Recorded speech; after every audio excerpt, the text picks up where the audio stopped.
So I'm a business analyst for my local council and I sit within the digital strategy team. What we aim to do is make sure the council and the public that interact with the council do it in a tech-savvy way, just to make sure everyone has all the equipment, and not equipment in the sense, all the means of getting in touch with the council through technology and digitally, as opposed to coming in if it's not something that suits them. So the few of them that I got from the test we did was communicator. That was the main thing, and I feel like that links in very accurately with my day-to-day job. So in order to succeed in the role I'm doing, to make sure I've got the right information as a business analyst when I'm gathering requirements, is communicating effectively. I think that's very important. The other trait I had was a manager. So as part of my degree apprenticeship at Accenture, I've always been in sort of managerial roles, and which basically just meant like quite a similar thing, which is keeping everyone together, make sure we're delivering on time, and just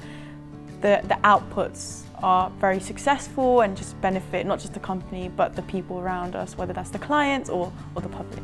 I think I've always been a very people's person, where I just want to help people just to make sure, you know, like I am making an impact, which I have done whilst working at Accenture on a larger scale in the private sector. But now that I've come into the public sector, I feel like the things I'm doing, I get to actually see, like I see them being impacted, you know. When I walk down the high street and like I see like, I don't know, like a poster or something, it's like I'm working on that, or that's stuff that I'm doing that's gonna impact these local residents, you know, my neighbours and my old school friends and stuff. So I think that's the best part for me, where I make an actual impact. I followed a very traditional route, went to school, then did my A-levels, very different A-levels, got a mix in there, biology, psychology and Spanish. And I just did that because I didn't actually know where I wanted to go. I wasn't very career driven. I was more driven in terms of subjects that I enjoyed or I felt I would enjoy. That's what I did. And after that, although there was a lot of expectations of me to go to university straight after sixth form, I even applied and actually got in. I decided, you know what, it's not for me at this point in time.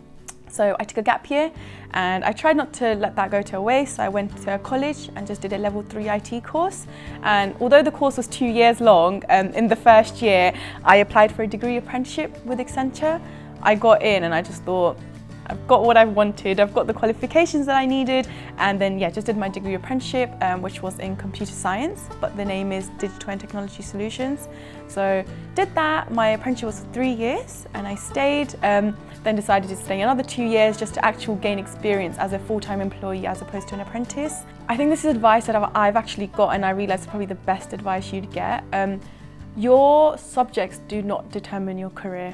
Not at all. Do not feel, I mean, of course, other than the standard medicine and dentistry stuff, but even then, I'm sure with the changes that are coming through, no subject will determine it. If you want to become like a software engineer, no one is stopping you from doing geography and history. Like, you do what you enjoy, because it's all the skills that you get from doing these subjects, you know, sitting exams or coursework or whatever that you get, that will make you get your dream career.